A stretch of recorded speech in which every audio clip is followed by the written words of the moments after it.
and I wish you good luck with your studies.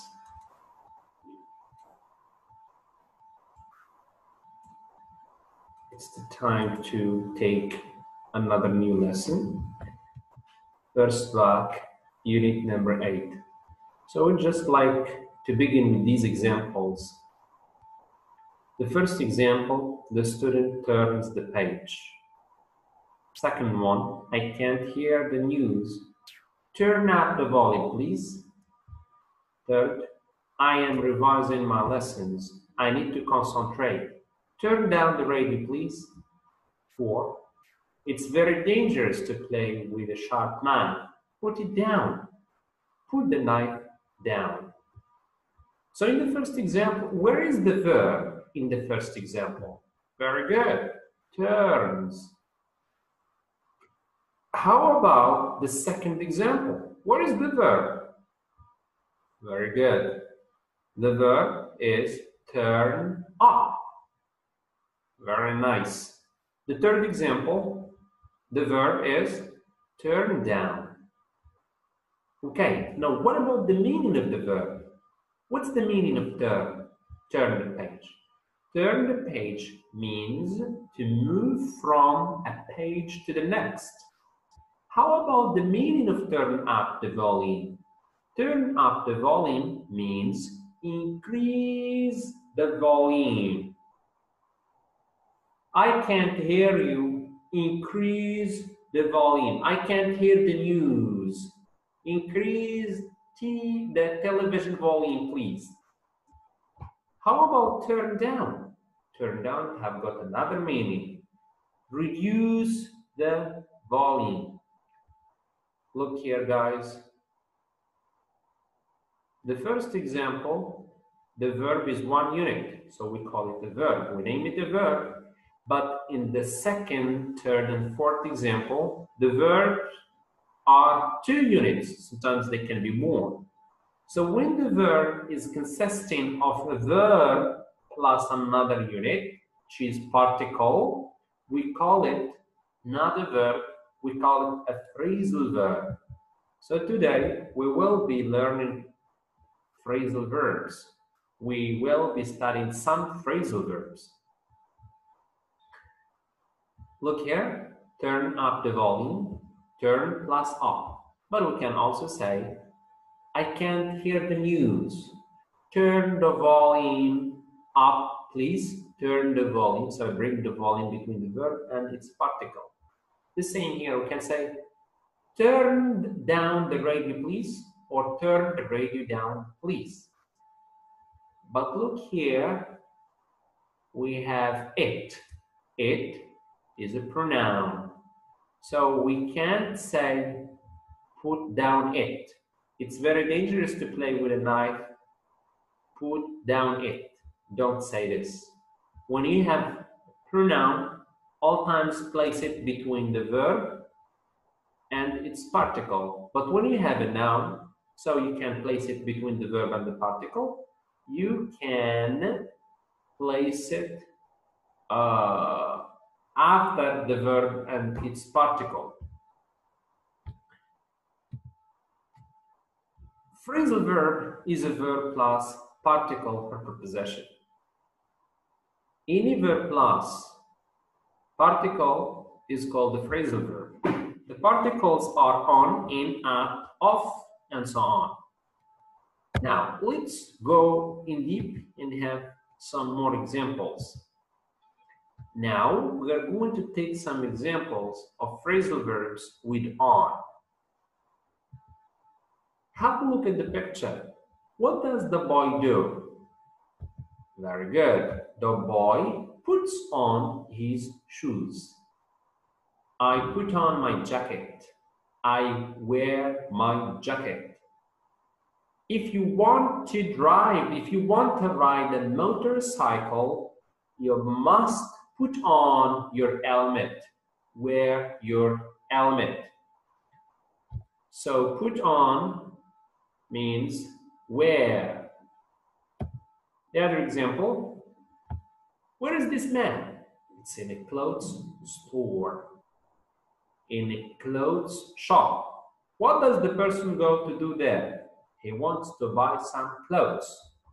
Good. So before you buy clothes, before you buy any piece of clothes, what do?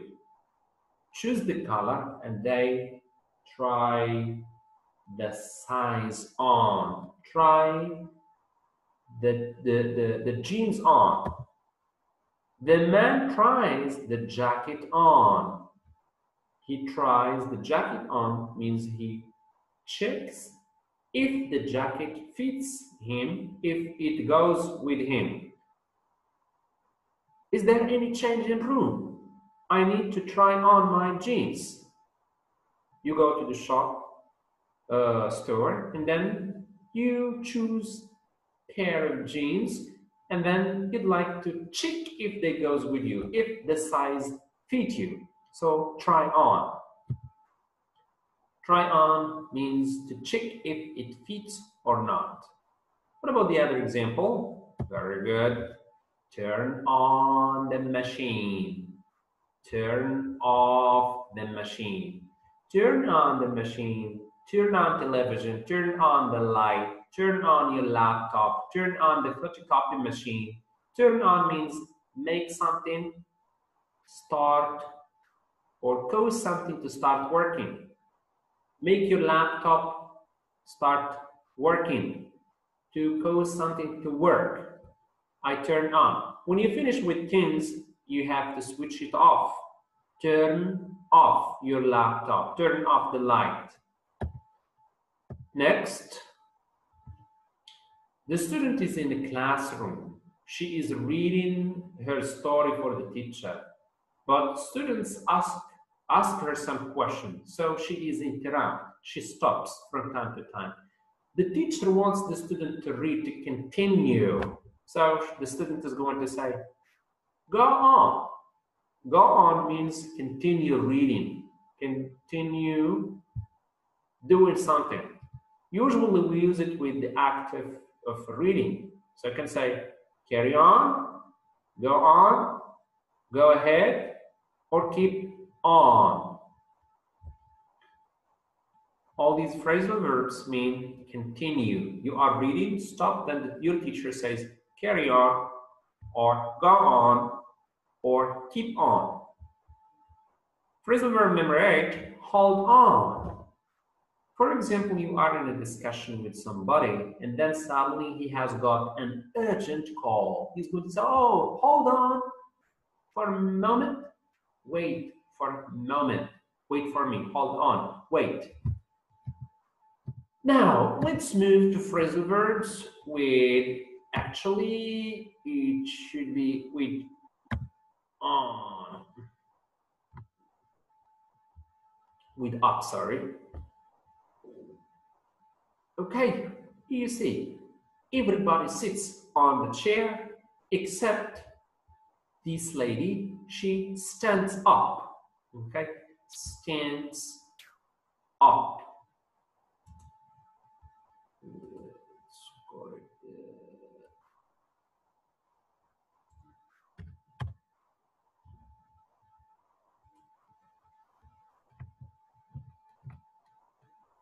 Okay, so the stand up to be on upper position on your foot or on your feet. The other picture is go up. The woman goes up the stair. When she finishes her job at the upper stair, she is going to go down. Go down the stair, go up the stair. Go up also has got another meaning related to the price. For example, when there is a shortage of certain products, the price of these products go up. If the price goes up, things becomes very, very expensive. The other example is gave up. Gave up means stop. You must give up smoking. You must stop smoking. You must give up this bad habit of drinking too much coffee. You always throw your socks on the floor. That's a terrible habit. You must give it up. An example, let's in the picture also it's in a classroom. The students come to the room and they are waiting for their teacher, but the teacher didn't show up, didn't arrive. We waited for the teacher for 1 hour, but she didn't show up, but she didn't arrive, she didn't appear, she didn't come. The other one is sit up. Sit up means to establish. For example, you can say the government set up new institutions in my city. It establishes new institutions in my city. The other one is speak up. When somebody who is listening to you can't figure out the words because you are speaking very quiet, so you can say, oh, can you please speak up? Can you please raise your voice? Speak up or raise your voice. Then, what is this? The tenth phrasal verb we say, put up your hand, raise your hand, put up the book, raise, or put up the tent, put up the fence, raise the fence, raise the tent, raise a building.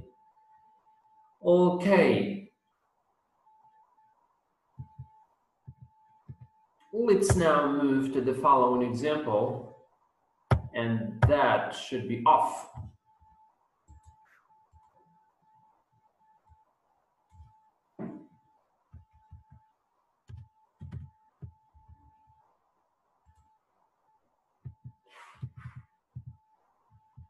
What about, look at the picture, 2 players on stage. This player is very proud, very happy, satisfied with his body, is very strong, and then he shows off his body. Some people, they like to show off things they have. Somebody has got very precious accessories, goes somewhere or she goes somewhere and then shows off his accessories. Show off means to be proud because you have something. And then the other example is the students get off the bus. Or the women can say the girl gets off the bus.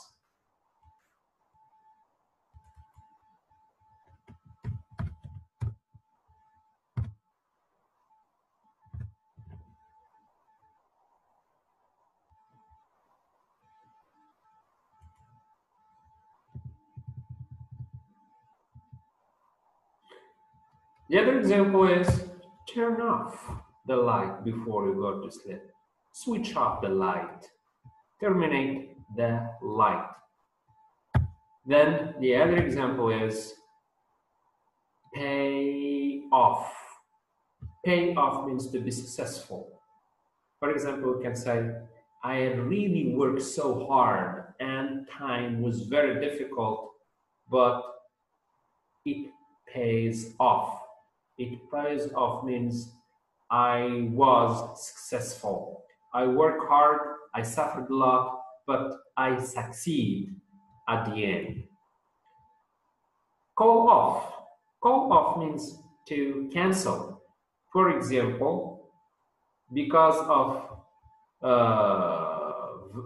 coronavirus, the Moroccan authorities call off Mawazin Festival. They cancel Mawazin Festival. Another one is to cut off. For example, if you don't pay your electricity bill on time, they will cut it off. Next month, you will not have electricity because they will cut it off to stop the supply of something. Now here it's a summary of the lesson. I wish that you enjoyed this lesson and please look at it. Try to I mean, it's a summary if you want to have a look at it and check your understanding here.